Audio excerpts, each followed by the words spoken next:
In a hotel room in Chechnya, Laura speaks with Jordan on the phone and has been updated about Curtis' condition. She is sorry she left her with all this to deal with, but believes she's capable of handling it. Valentin arrives and asks Laura when they leave for the airport. She explains she and Kevin are leaving in an hour, but he's not coming with them. Laura tells Valentin that she and Kevin have decided to continue just the two of them.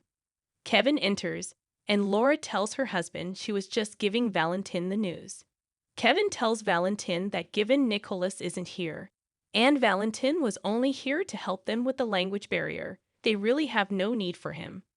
Valentin feels Laura's safety is more important than Kevin's hatred for him. Kevin wouldn't put Laura's life on the line over a grievance.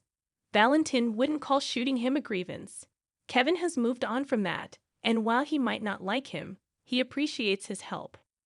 Kevin leaves them to talk, and Valentin still thinks Kevin hates him. Laura doesn't believe so, as Kevin knows that she's come to care for him. He cares about Laura too, and while Kevin is a good man, he feels he can protect her better.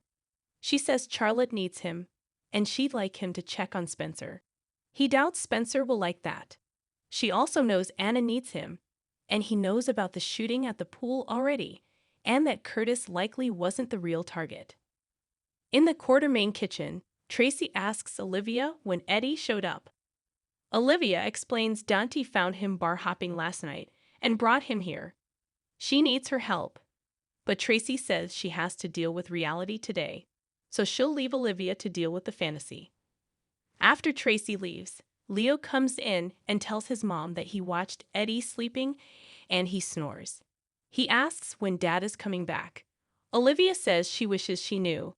Eddie walks in and exclaims, "Oh, well, that's where I am?" Eddie asks how he got here, and Olivia explains Dante picked him up at a bar drunk and brought him here. She says she let Sonny know, and he's sending his things over. Eddie says that's a subtle hint. Olivia offers to make him some eggs, but the mention of food makes him want to throw up. Olivia sends Leo to get an ice pack for him. Once alone, Olivia hopes Eddie's looked in the mirror this morning and realized he's way too old for this. She warns him that if he keeps this up, he's going to give himself a stroke. Eddie says the only thing that will give him a stroke is her nagging, and he can't believe the man she says he was married to such an uptight shrew. He storms out. Leo returns with the ice pack and asks where Eddie is.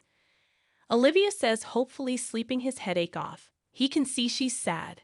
She misses his dad and asks what he thinks about Eddie. Leo says he's funny and Eddie thinks he's smart. Later, Eddie finds Leo reading alone and asks where his mom is. Leo says she is putting away the ice pack and asks why he had to make his mom feel sad. Eddie begins drinking water when Olivia returns. Eddie says if her offer for breakfast still stands, he'd appreciate some. Leo says his mom makes the best frittatas. Olivia smiles. At the deception office, Brooklyn calls Chase in hopes of having lunch with him, but he says he's tied up at GH. She tells him to be careful.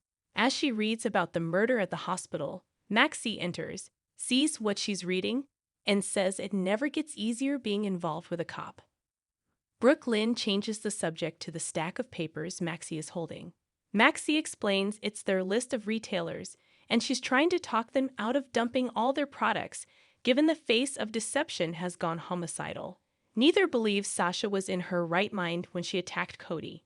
However, Maxie says their products have been moved to the bottom shelves of all the major department stores. Suddenly, Tracy enters and tells Brooklyn they need to speak. Brooklyn says she's busy, but Tracy needs to talk to her someplace where they won't be interrupted by her father. Tracy rants on about Eddie running Olivia crazy and causing problems for Leo. Tracy asks Maxie what she thinks about all of this, and Maxie thinks she should leave them and get coffee. Tracy says thought Maxie would never leave and asks Brooklyn what she has for her on the Deceptor. Brooklyn says she's already given all she knows, and the company is tanking thanks to Sasha's breakdown, and the only thing making it money is the Deceptor. She isn't going to risk their one winning product to help her. She won't do that to her friends. Tracy says there are no friends when it comes to business and orders her to get her everything she can on the Deceptor. At the hospital, Austin picks up Cyrus' file from the nurse's station and looks conflicted. Chase appears and needs to ask him some questions. He shows him a photo of Gordon's body behind the dumpster and asks Austin if he knows the guy.